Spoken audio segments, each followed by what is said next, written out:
Les enseignants sont allés en grève pour exiger du gouvernement la restitution de ce qu'on leur doit en termes d'actes administratifs, en termes de rappel, en termes de formation. Et des engagements étaient pris par le gouvernement qui allait s'acquitter de cela. Au lieu que le gouvernement restitue ce qu'il doit aux enseignants, le gouvernement s'engage à ponctionner de façon illégale et irrégulière les salaires des enseignants.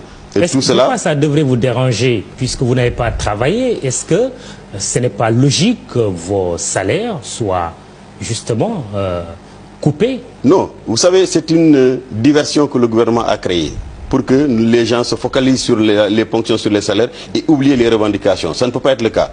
Nous ne sommes pas contre les ponctions sur les salaires. Ce que nous demandons, c'est qu'il y a une procédure à suivre, que cette procédure soit suivie. Aujourd'hui, ce à quoi on va assister, c'est que des enseignants qui n'ont pas suivi le mot d'ordre verront leur salaire ponctionné. Ceux qui ont suivi le mot d'ordre ne verront pas de salaire ponctionné. Ça, c'est un. Deuxièmement... Logique, non? Non, c'est pas logique.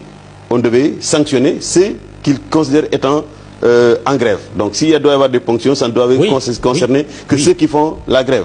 Mais ce n'est pas ça la décision du gouvernement? Non, ils ont coupé de façon anarchique.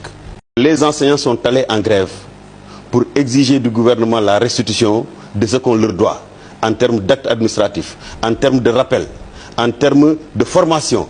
Et des engagements étaient pris par le gouvernement qui allait s'acquitter de cela. Au lieu que le gouvernement restitue ce qu'il doit aux enseignants, le gouvernement s'engage à ponctionner de façon illégale et irrégulière les salaires des enseignants. Pourquoi ça devrait vous déranger puisque vous n'avez pas travaillé? Est-ce que ce n'est pas logique que vos salaires soient justement coupés? Non, vous savez, c'est une diversion que le gouvernement a créée pour que les gens se focalisent sur les ponctions sur les salaires et oublient les revendications. Ça ne peut pas être le cas. Nous ne sommes pas contre les ponctions sur les salaires. Ce que nous demandons, c'est qu'il y a une procédure à suivre, que cette procédure soit suivie. Aujourd'hui, ce à quoi on va assister, c'est que des enseignants qui n'ont pas suivi le mot d'ordre verront leur salaire ponctionné. Ceux qui ont suivi le mot d'ordre ne verront pas de salaire ponctionné. Ça, c'est un. Deuxièmement... Logique, non? Non, c'est pas logique. On devait sanctionner ceux qu'ils considèrent étant en grève. Donc s'il doit y avoir des ponctions, ça ne doit concerner que ceux qui font la grève. Mais ce n'est pas ça la décision du gouvernement? Non, ils ont coupé de façon anarchique.